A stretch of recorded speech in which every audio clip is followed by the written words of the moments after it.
पाकिस्तान ने Asia cup के पहले ही मैच में ओमान को हरा दिया, सिर्फ 67 रन ही बनाने दिए, यानी कि ऑल आउट कर दिया। उस दिन हमने देखा कि इंडिया ने 57 रन पर यूएसए को ऑल आउट कर दिया, आज हमने 67 रन पर ओमान को ऑल आउट कर दिया, यानी कि इंडिया वर्सेस पाकिस्तान रेडी है अपना गेम को।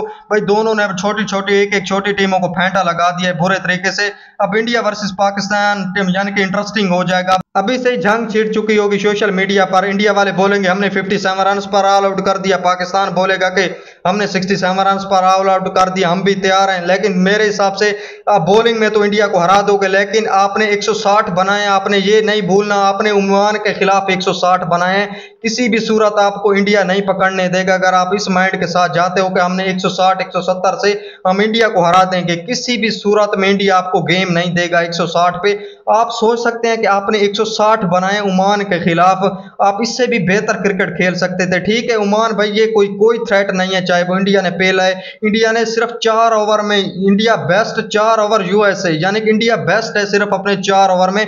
उन्होंने अपने जहां पर वर्ल्ड में हिस्ट्री का सबसे लोएस्ट T20 मैच खेला है, इंडिया ने अपनी हिस्ट्री का लोएस्ट T20 मैच खेला है, सिर्फ 106 बॉलों का T20 मैच, यानी कि 240 बॉलों का T20 मैच होता है, उन्होंने सिर्फ 106 बॉलों का T20 मैच खेला है। आप इसी से अंदाजा लगा सकते हैं कि वो कितने ब्रूटल तरीके से उन्होंने पेला है अपना मैच। और आप देखें 38 बॉलें आपने डॉट खेली हैं अगेंस्ट ओमान, यानी कि कौन सा ऐसा थ्रेट था कि मैं अभी तक मुझे बात समझ नहीं आ रही कि आपने ओमान के खिलाफ 160 बनाए हैं और आप सोच रहे हैं कि हम इंडिया को पकड़ने जा रहे हैं। इंडिया आपको किसी भी सूरत ये मैच नहीं देगा। ठीक है अभी इब्रार से आप बॉलिंग में आप जीत जाओगे, इंडिया भी बॉलिंग में जीत जाएगा, लेकिन इंडिया को बहुत बड़ा एज है अपनी बैटिंग का, जो कि आप बैटिंग में ही कोलैप्स कर रहे हो। आप 160 बना रहे हो, किसी भी सूरत एक्सेप्टेबल नहीं है 160 बनाना।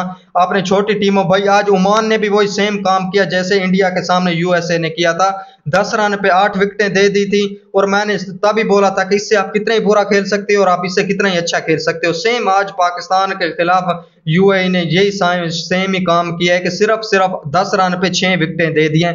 40 पर ये लगा चलते आते हैं, चाहे वो यूएसए हो चाहे ओमान हो, ये 40 तक तो आते हैं कंसिस्टेंट, 1-2 विकेट गिरी होती है। जैसे ही पावर प्ले के बाद आते हैं, यानी कि लप्पे घुमा के बाद में आते हैं, इस 60 पे ऑल आउट हो जाते हैं। आज तो ये मेरे हिसाब से 60 पर के उससे 50 पर ऑल आउट होने लगे थे, वो तो एंड में आके लप्पे घुमा के टुक टुक करके ये 67 पर आए हैं। लेकिन जंग छिड़ चुकी होगी मेरे हिसाब से, पाकिस्तान को काफी काम करने की जरूरत है अपनी बैटिंग में। आज मैंने देखा कि भाई ये क्या मौत का नंगा नाच हो रहा है इंडिया की बैटिंग देख के, और आज अपनी बैटिंग देख के लग रहा था कि बंदा सो ही जाए इससे अच्छा। आप ओमान के खिलाफ 160 बना रहे हो भाई।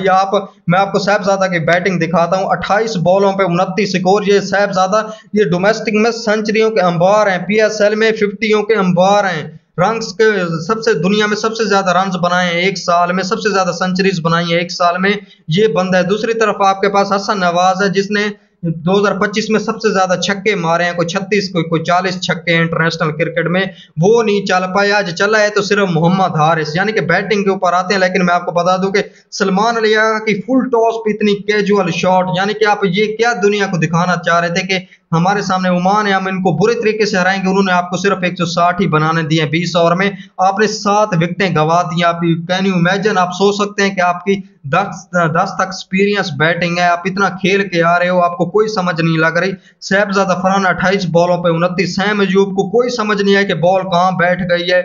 बॉल में पहली बॉल पर कौन सा ऐसा लप्पा घुमाया जाता है। आप ठीक है सामने ओमान के बॉलर हैं, लेकिन वो जैसे वट्टे गुगली तो नहीं, भागते हुए स्पिनर तो नहीं है ना। आपको मैं सिंपल यही कहना चाहता हूं कि भागते हुए स्पिनर तो नहीं है। आप पता नहीं भागते हुए स्पिनर मेरे हिसाब से समझ के बैठे थे कि आपने ये शॉट ट्राई किया, बॉल नीचे रह गई और यहाँ पर एलबीडब्ल्यू हो गया। ऊपर से सोने पे सुहागा कि बंदा रिव्यू भी वेस्ट करके गया, यानी कि चलो जी पकड़ो, पाकिस्तान लगा साइड में, चाहे रिव्यू भी वेस्ट, विकेट भी 0 रन पे किली। बूम बूम अफरीदी कह रहा हूँ, बूम बूम क्या गोल्डन डक, यहाँ ये बात ठीक है। सलमान अली आगा कि भाई मुझे बिल्कुल समझ नहीं है। ठीक है मैं हंस रहा हूँ, काफी कैजुअल हो रहा हूँ, मुझे पता है कि इंडिया वर्सेस पाकिस्तान काफी टफ होने वाला है, लेकिन वो ही होगा जो अच्छी क्रिकेट खेलेगा। पाकिस्तान अपनी बॉलिंग से इंडिया को भी पकड़ सकता है, लेकिन बैटिंग में कहां से रन बनाएगा। और इंडिया को भी मेरे हिसाब से बैटर को रन करने पड़ेंगे। ये पाकिस्तान का जो एक्सपीरियंस मेरे हिसाब से, बॉलिंग पाकिस्तान स्पिन ही खिलाने वाला है। दूसरी तरफ जो इतना क्रिटिसिज्म के बाद फाइनली आज मोहम्मद हारिस को तीसरे नंबर पर खिलाया गया, आज उसने वो करके दिखाया कि आपने 160 में से अगर 66 मोहम्मद हारिस के निकाल दे तो काफी आपके पास अंडर 100 के आपकी टीम पूरी पैक हो गई थी।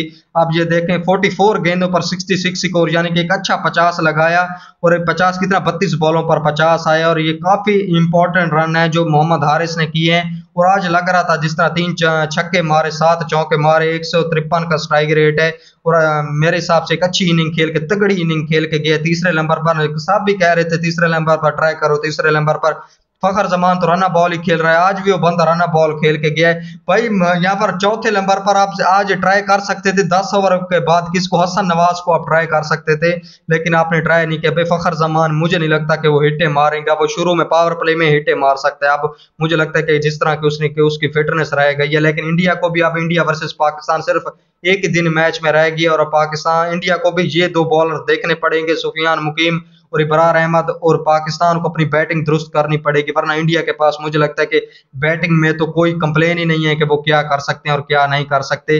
Ready to Pakistan, India versus Pakistan, big game. अगली वीडियो हमारी बिग गेम की आएगी, शायद मैं कल वीडियो डाल दूं, लेकिन मुझे आज 67 रन पे ओमान को ऑल आउट कर दिया, लेकिन बैटिंग में बड़ा कुछ अभी देखना पड़ेगा। इस मैच में कुछ नहीं है, उस मैच में भी कुछ नहीं था बोलने को, क्योंकि एक टीम 57 रन पे ऑल आउट हो गई, एक टीम 67 रन पे ऑल आउट हो गई। क्या ही हम बात करें, शहनशाह अफरीदी को आज दोबारा से एक ओवर में यहाँ पर अच्छे खासे 17 रन पड़ गए थे आज, मेरे हिसाब से दूसरा ही ओवर था, और 2 ओवर में 18 रन, यानी कि दूसरे ओवर में फिर 1 रन पड़ा, यानी कि ये अच्छी कमबैक हो गई है। ठीक है, इस वीडियो को एंड करते हैं। वीडियो पसंद आई तो वीडियो को लाइक कर देना, चैनल को सब्सक्राइब कर देना। मिलते हैं अगली वीडियो में, अल्लाह हाफिज।